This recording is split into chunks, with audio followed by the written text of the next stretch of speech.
दोस्तों हम आज आपको पढ़ाएंगे क्लास 8th की मैथ का पहला चैप्टर वर्ग और वर्गमूल। वर्ग और वर्गमूल। तो इसमें सबसे पहले क्या निकालना बताएंगे? वर्ग। वर्ग क्या होता है? तो वर्ग की परिभाषा आप लोग लिख लीजिए। वर्ग, यदि किसी पूर्ण संख्या को उसी संख्या से गुणा किया जाए तो प्राप्त गुणनफल उस संख्या का वर्ग कहलाता है। यानी कि यदि किसी पूर्ण संख्या को उसी संख्या से गुणा किया जाए तो प्राप्त गुणनफल क्या कहलाएगा? वर्ग। जैसे कि उदाहरण के लिए अगर हम देखते हैं, जैसे 2 है, 2 एक संख्या है, अगर इस संख्या को फिर 2 से गुणा कर दिया जाए तो जो प्राप्त होगा यानी कि क्या मिलेगा? 4। 4 एक क्या है? पूर्ण वर्ग संख्या है, यानी कि ये इस 2 का वर्ग है। दूसरा उदाहरण क्या है? जैसे 3 है, 3 को अगर फिर 3 से ही गुणा कर देंगे, उसी संख्या से गुणा करेंगे तो क्या आएगा? 9। 9 क्या है? पूर्ण वर्ग संख्या है, यानी कि 3 का वर्ग क्या है? 9 है।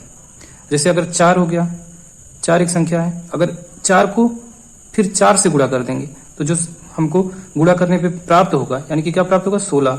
16 क्या हो जाएगी? इसमें इस 4 का वर्ग हो जाएगा। इसी प्रकार से अगर 5 ले लिए तो 5 को 5 से गुणा करेंगे तो क्या मिलेगा? 25, यानी कि 5 का वर्ग क्या हो जाएगा? 25 हो जाएगा। इसी को हम वर्ग कहते हैं। दोस्तों आपका होमवर्क है। होमवर्क में क्या है?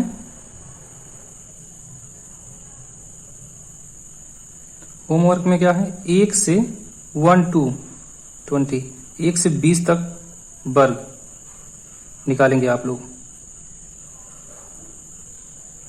निकालना है।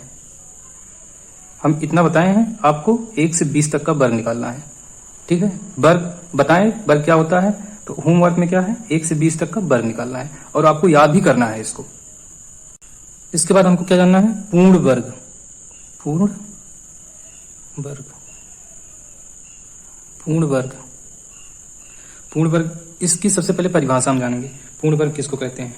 किसी प्राकृतिक संख्या को एक पूर्ण वर्ग कहते हैं यदि वह किसी प्राकृतिक संख्या का ही वर्ग हो।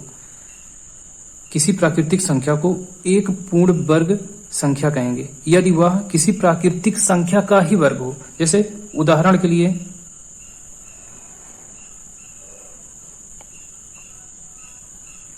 4। 4 क्या है? 4 किसका वर्ग है भैया? 2 का, यानी कि 2 क्या है? एक प्राकृतिक संख्या है। यानी कि अगर पूर्ण वर्ग कब कहलाएगी? जब किसी प्राकृतिक संख्या का ही वर्ग हो। संख्या यानी कि 4 किसका वर्ग है? 2 का। 2 कौन सी संख्या है? प्राकृतिक संख्या। उस दूसरा उदाहरण क्या हो गया? 9। 9 किसका वर्ग है? 3 का वर्ग है। 3 क्या है? प्राकृतिक संख्या है। तो पूर्ण वर्ग किसको कहते हैं? जब कोई संख्या किसी प्राकृतिक संख्या का वर्ग हो तब उसको क्या कहेंगे? पूर्ण वर्ग। जैसे एक और एग्जांपल लेते हैं, उदाहरण लेते हैं 25। 25 किसका वर्ग है? 5 का वर्ग है। तो इसमें 5 क्या है? एक प्राकृतिक संख्या है। ठीक है, इसी प्रकार से हो जाएगा 36। 36 किसका वर्ग है? 6 का वर्ग है। 6 भी एक प्राकृतिक संख्या। यानी कि पूर्ण वर्ग संख्या कब होगी? जब वह किसी प्राकृतिक संख्या का वर्ग हो। अगर हम इसका वर्गमूल निकालें तो क्या मिले हमको? प्राकृतिक संख्या मिले, तभी वह क्या होगी? पूर्ण वर्ग कहलाएगी। समझ में आया? अगर दिया है, क्वेश्चन एक दिया है 225। अब इसको हमको चेक करना है पूर्ण वर्ग संख्या है या नहीं है। तो कैसे चेक करेंगे? 225 को गुणनखंड करेंगे। तो गुणनखंड में सबसे पहले क्या? सबसे छोटी अभाज्य संख्या। सबसे छोटी अभाज्य संख्या 2 है। 2 से कटेगा। यहाँ पे लास्ट में क्या है? 5 है। तो 5 एक कौन सी संख्या है? विषम संख्या है। अगर लास्ट में विषम है तो 2 से नहीं कटेगा। तो इसको हम कितने से काटेंगे? 3 से काटेंगे। 3 सते 21, यहाँ पे 1 बचा, 3 बचे 15। अब फिर यहाँ पे 5 है तो फिर 3 से काटेंगे। 3 दूनी 6, 1 15, 3 बचे 15। अभी 5 3 से नहीं कटेगा। तो इसके बाद 3 के बाद कौन सी अभाज्य संख्या आती है? 5 आएगी। तो 5 से काटेंगे। यहाँ पे 5 आ गया। अभी 5 किससे कटेगा? 5 से कटेगा। तो अब इसमें हम क्या देखेंगे? इसका गुणनखंड क्या हो जाएगा? 3 गुणे 3 गुणे 5 गुणे 5। तो इसमें एक जोड़ा दो का यानी कि युग्मों का जोड़ा, 3 के युग्मों का जोड़ा बन रहा है, फिर 5 के युग्मों का जोड़ा बन रहा है। तो यानी कि 225 क्या हो जाएगी, ये पूर्ण वर्ग संख्या हो जाएगी। अगर युग्मों का जोड़ा बन गया तो क्या है, पूर्ण वर्ग संख्या है। अगर युग्मों का जोड़ा नहीं बना तो पूर्ण वर्ग संख्या नहीं है। यानी कि ये क्या हो गया, पूर्ण वर्ग संख्या है। ठीक है। अब दूसरा हमारा क्वेश्चन क्या है, 2100 को पूर्ण वर्ग है या नहीं है। 2100 क्या है, पूर्ण वर्ग संख्या है या पूर्ण वर्ग संख्या नहीं है। अब इसको हमको चेक करना, तो कैसे चेक करेंगे, 2100 को सबसे पहले तोड़ेंगे। तो इसमें सबसे पहले किससे काटते हैं, 2 से, सबसे छोटी अभाज्य संख्या से काटेंगे। यहां से चेक करेंगे, अगर यहाँ पे सम संख्या है या 0 है तो 2 से कटेगा, तो 2 से काटेंगे, 2 एक कम। अब इसमें नहीं गया तो 10 में, यहाँ पे 0 बढ़ाएंगे, 2 अंक लेंगे तो 10 में 2 पंचे 10, यहाँ पे 0 उतार लिए। फिर 2 से काटेंगे, 2 पंचे 10, 2 दुआएं 4, और यहाँ पे 1 बच्चा, 2 पंचे 10। अब ये 2 से नहीं कटेगा, अब 3 से चेक करेंगे, 5 5 10, 2 12, यानी कि इसका योग कितना, 12 आ रहा है। तो यानी कि 3 से कट जाएगा, 3 एक कम 3, 2 बचा 22 हो गया, 3 सते 21, 1 3 बचे 15, फिर 7 1 8 5 13, 3 से नहीं कटेगा ये। अब इसके बाद ये 5 से कटेगा, 5 3 15, 2 5 बचे 25, फिर ये कितने से कटेगा, 5 से कटेगा, 5 7 7 बार कट गया। फिर अब 7 से कटेगा, 7 एक कम, तो इसका गुणनखंड क्या हो जाएगा, 2 गुणे 2 गुणे 3 गुणे 5 गुणे 5 गुणे 7। अब इसको जोड़ा बनाएंगे, कितने का, 2 2 का जोड़ा बनाएंगे। 2 का जोड़ा बन गया, यहाँ पे ये 3 अकेले बच गया, ये 5 का जोड़ा बन गया। यानी कि इसमें 3 और 7 इसके जोड़े नहीं बन रहे हैं, यानी कि क्या है, पूर्ण वर्ग संख्या नहीं हो, पूर्ण वर्ग संख्या नहीं है। इस पर एक क्वेश्चन और करेंगे, क्या 58,564 एक पूर्ण वर्ग संख्या है। तो इसको हम सबसे पहले क्या, 58,564 का क्या निकालेंगे, गुणनखंड।